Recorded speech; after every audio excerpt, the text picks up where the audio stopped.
दोस्तों, हरियाणा के भिवानी में लेडी टीचर मनीषा की मौके पर जो मौत हो जाती है, वहीं पर एक सुसाइड नोट मिलता है। उसकी दोस्तों जांच होती है। 13 अगस्त को गांव सिंघानी के खेतों में मनीषा का शव मिलता है। हालांकि पुलिस ने 5वें दिन यानी 18 अगस्त को सुसाइड नोट सार्वजनिक करते हुए इस केस को मर्डर की बजाय सुसाइड बताया था। दोस्तों, पुलिस अफसरों का दावा है कि सुसाइड नोट की राइटिंग का मनीषा की लिखाई से मिलान हो चुका है। तब पुलिस ने यह सार्वजनिक किया था कि किस राइटिंग एस्पेक्ट से जांच कराई जाए। अब सीबीआई इस सुसाइड नोट की दोबारा से जांच करवा रही है। दोस्तों, मनीषा के पिता संजय ने बताया है कि सीबीआई टीम द्वारा मनीषा के सुसाइड नोट की जांच भी की जा रही है। सीबीआई के अधिकारियों से बातचीत हुई है तो उनका कहना है कि सुसाइड नोट की जांच के लिए 15 इंस्पेक्टर की टीम बुलाई गई है। हालांकि अभी रिपोर्ट आने में कुछ समय लग सकता है, क्योंकि सुसाइड नोट की हर तरीके से जांच की जा रही है। पहले इससे सुसाइड नोट सीबीआई को सौंपा था। इसके बाद सीबीआई की टीम परिवार से मिली और उनसे पूछताछ की थी। दोस्तों, सुसाइड नोट की लिखाई का मिलान करने के लिए मनीषा की कॉपी भी सीबीआई की टीम परिवार से लेकर गई थी। उनसे मनीषा की लिखावट मिलाई जाती है। हरियाणा पुलिस ने सुसाइड नोट को लेकर कहा था कि लिखाई का मिलान हो चुका है। परिवार का मानना था कि यह सुसाइड नोट मनीषा का नहीं है। दोस्तों, पुलिस ने जिस दिन सुसाइड नोट मिलने का दावा किया था, उसी दिन यह सोशल मीडिया में वायरल हो चुका था। स्कूल नोटबुक पर रोमन लिपि अंग्रेजी में लिखा सुसाइड हरियाणवी अंदाज में मिला था। सुसाइड नोट पर लिखा था, कोई तारीख नहीं थी। मनीषा का नाम भी नहीं था, उसके साइन भी नहीं थे। जिस प्ले स्कूल में मनीषा पढ़ाती थी, उस स्कूल के संचालक रोहित दहिया ने दावा किया था कि यह पन्ना उनके स्कूल में लगी किसी नोटबुक का भी नहीं है। एसपी सुमित कुमार की ओर से यह भी कहा गया है कि राइटिंग मैच हो गई है। 11 अगस्त को लापता हुई मनीषा की डेड बॉडी 13 अगस्त को मिल जाती है। तब पुलिस ने मर्डर की धारा उसमें जोड़ दी थी। परिजन हत्यारों की गिरफ्तारी की मांग को लेकर प्रदर्शन करने लगे थे।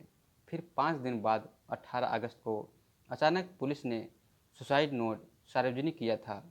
तब रोहतक रेंज ने आईजी वाई पूर्ण कुमार ने सुसाइड नोट को लेकर कहा कि पहले दिन से पुलिस के पास सुसाइड नोट था।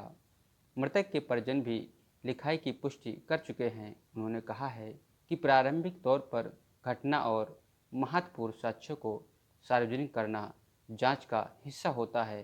पहले हमें क्यों नहीं बताया गया। दोस्तों, मनीषा की डेड बॉडी के साथ जो वो नोट मिला था, उसमें लिखा था, सॉरी मम्मी पापा, मेरी वजह से आप दोनों को काफ़ी प्रॉब्लम में मैं नहीं देख सकती।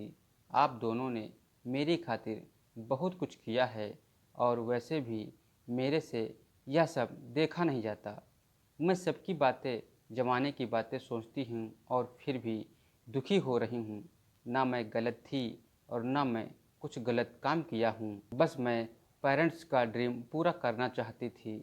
मैं बीएससी नर्सिंग कर रही थी, क्योंकि नॉर्केट क्रैक किया था और एक नर्सिंग ऑफिसर बनकर मम्मी पापा का सपना पूरा करना चाहती थी।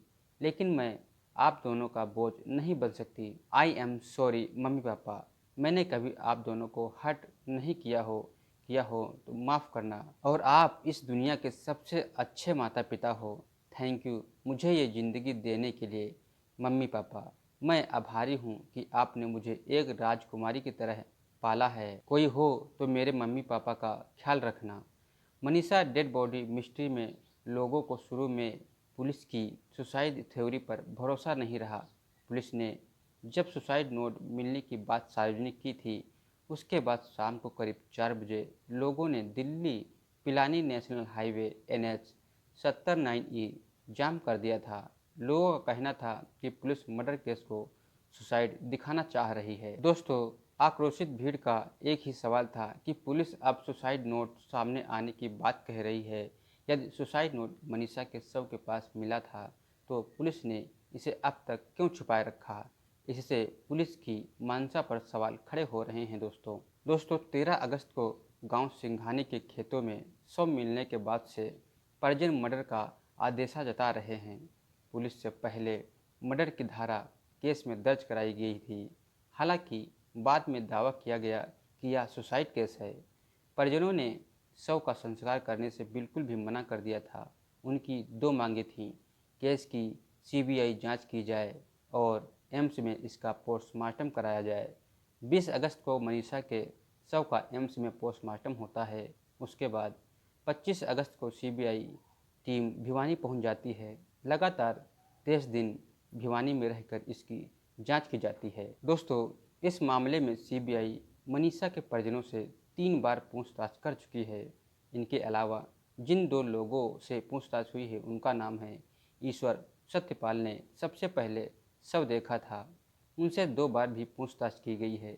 जिस प्ले वे स्कूल में मनीषा 1 महीने से पढ़ा रही थी उसके संचालक रोहित दहिया से व उसके स्टाफ से 4 बार पूछताछ की गई है। आइडियल नर्सिंग कॉलेज में संचालकों व स्टाफ कीटनाशक विक्रेता से भी पूछताछ की गई है। सीबीआई ने दिल्ली में special forensic science lab FSL की टीम घटनास्थल पर बुलाकर जांच कराई थी। क्राइम सीन की क्रिएट किया गया था। एफएसएल की रिपोर्ट भी तैयार की जा चुकी थी। हालांकि अभी यह रिपोर्ट सीबीआई को नहीं मिली है या इस पर कोई आधिकारिक जानकारी भी नहीं मिली है। दोस्तों मनीषा के पिता संजय कुमार ने बताया कि सीबीआई के अधिकारियों से बातचीत हुई है, जिनमें सीबीआई के अधिकारियों ने मनीषा की कॉल डिटेल भी निकाली है, जिसके आधार पर सीबीआई जांच करेगी। उससे भी कुछ सुराग मिलने की संभावना हो सकती है। मनीषा के शव के पास मोबाइल बिखरा हुआ पड़ा मिला था। उसकी बैटरी अलग, उसके पुर्जे कहीं कहीं बिखरे पड़े हुए थे। दोस्तों भिवानी पुलिस को दिए बयान में मनीषा के पिता संजय ने कहा था कि 11 अगस्त को जिस दिन मनीषा लापता हुई थी उस दिन करीबन रात के 6:30 बजे थे। मनीषा के मोबाइल नंबर से कॉल आती है। हालांकि वो कॉल रिसीव नहीं कर सके थे क्योंकि उनका फ़ोन साइलेंट था। उसके कुछ देर बाद मनीषा के नंबर पर कॉल बैक की जाती है और कॉल डिस्कनेक्ट हो जाती है। इसके बाद मनीषा के नंबर पर रिंग नहीं जाती है। उसी समय परिवार को किसी अनहोनी का आदेशा हो जाता है, तब वह पुलिस स्टेशन जाते हैं। दोस्तों इस कहानी के बारे में आपकी क्या राय है, कमेंट में ज़रूर बताएं।